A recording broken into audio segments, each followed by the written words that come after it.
سلامات نعبي يوتيوب تخاتلتي سلامكم بزح ترفيبل نايلوم ما عند حزالكم مسألة لغة فيديو نعمتات استدلتنا فوتو يخون فيديو كمي قرنا الرخو بخمي كم نملسو كاريوكم إياه حدشت لخونكم مجمع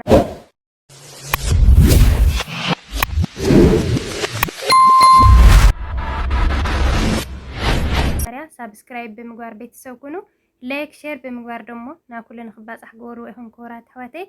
እና ናፍታ ቪዲዮ ከብለኩም እየ ሰናይ ምክትታል መጀመሪያ ና ፕሌይ ስቶር አቲና እዛ አፕሊኬሽን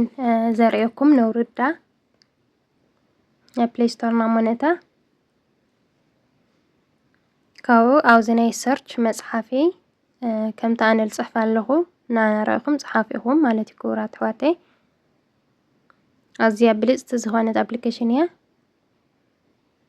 خمسات الصحفة زلهو ديسك ديجير التولنيا ماتيو زيا كنت تري ولا لهم ملك تخجور لكم ايه دولن دجور وايهم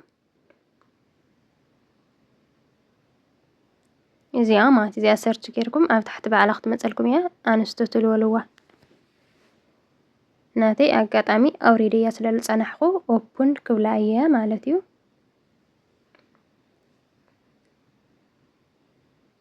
اوبن كبلايه እንካው ከመጀመሪያ ማለት እዚ አፕሊኬሽን አቴ ከመጀመሪያ ከሪኦኩም የመንት ግልጽ ሆነልኩም ናምዛ አፕሊኬሽን አቴ ለኹ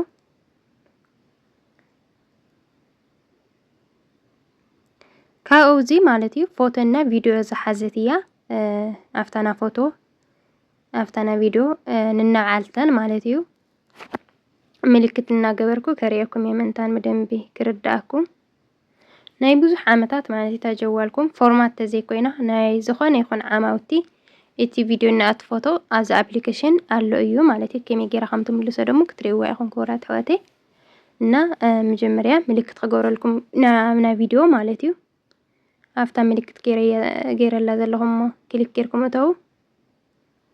ካውን እሽተይ ተጸበይዎ ማለት እዩ ዩዘር እዩ ንእሽተን ተጸበይዎ ይኹም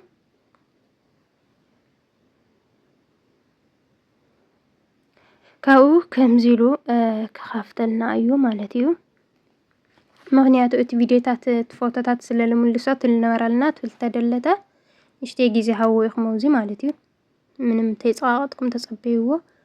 ረእይዎ ማለት እዚ ኩሉ ማለት እዩ አፍታ ጀዋሌ ዘሎ ተደለተ ይኹን ዘሎ ይኹን አውዚ ከም ጸለ እዩ ሕጂ እቲ ዝተደለተ ሓንቲ በሓንቲ ጌርና ክንምልሶ ኢና ማለት እዩ ከመይ ጌርና ከም ንምልሶ ደሞ ከሪኦኩም እያ እዚ ረእይዎ ማለት እዩ 513 ይጠቅናላ መጽኡ ኣሎ ማለት እዩ ቪዲዮ ልበለ ብቻ ከም ትሪእዎ ኣለኹም ማለት እዩ ኩሉ እዚ ካብ ዝደለትናዮ ማለት እዩ ሕጂ ከመይ ጌርና ከም ነውርዳ ምልክት ክገበረልኩም እየ ኣብዛ ሓንቲ ንኣብነት ራይት ግበሩ ኣብዚኣ ማለት እዩ አፍታ ለደለኹም ዋንስኹም ካው 3 ነጥብኛ ኣብ ክሊክ ግበሩ ሕጂ እውን ምልክት ክገበረልኩም ኣብዛ ምልክት ዝገበረልኩም ዘለኹ ክሊክ ጌርኩም እተዩ ሕጂ ሃምዚ ልክ ከፍተልኩም እዩ ላፍቲ ዝመረጽኩም ዝመጸልኩም ማለት እዩ ኣብ ታሕትኛትኩም እሳ ክሊክ ግበሪኹም ካው ኣለወልዎ ማለት እዩ ኣለው ኢልኩም ሰወዳኹም ከዓ ኖ ታንክስ ይበልዎ ማለት እዩ ምልክት ገይረልኩም ኣለኹ እንጂ ኦኬ በልዋ አዚ ንመስታወቂያ እዩ እሽቴ ተጸበይዎ አሁን ሃለኹ ናይ ፎቶ ደሞ ከሪእኩም እየ ዛና ፎቶ ትብልና እተሞ ካውን እሽቴ ስካውት ዘር ንጸበያ ከምታ ትሪእዋ ኣለኹም ማለት እዩ ኩለን ፎቶታት አውዚ ከተምጸልና እያ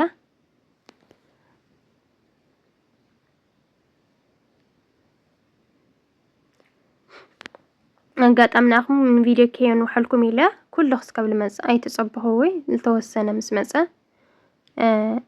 ኸሪኦኩም ማለት እዩ ቪዲዮ ከየኑ ሓኩም እና ሃምታ ትሪእዋ ኣለኹም ታልደለኹም ዋፎት ሕጂ እውን ምልክት ራይት ጌርኩም 3 ነጥቢ ምስ ክሊክ ምስ ገበርኩም ሕጂ ፍታ ዩዝ ዚስ ፍሊደር ገለት ብል ዘላ ማለት እዩ ኣብኣ ክሊክ ግበሩ ማለት እዩ ዕንቀወይቲ ሃም ቆጻል ነገር ካብኡ ኣለው ወልዎ ሕጂ ደሞ ነታንክስ ወልዎ ወዲያው ዳውንሎድ ኮን ኢላብ ጋላሪኹም ማለት እዩ ክቡራት ኣሕዋተይ ቼክ ለምግባር ደሞ ናብ ጋላሪ ኣትየ ከሪአኩም እየ ላብ ጋላሪና ነእተሞ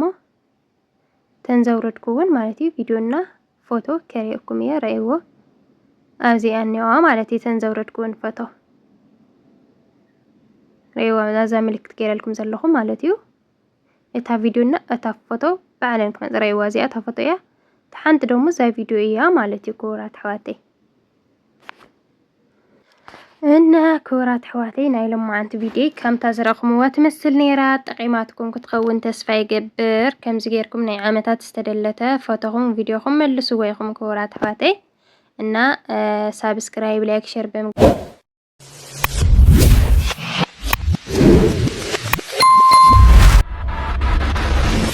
ግባር መበረታታዕኹም ይፈልየኒ እስካብ ብኻሊእ ሓድሽ ቪድዮ ዝመጸኩም ሰላም ወሰናይ ንዓኹም ይፈትወኩም የኽብረኩም እየ ክቡራት ቤተሰበይ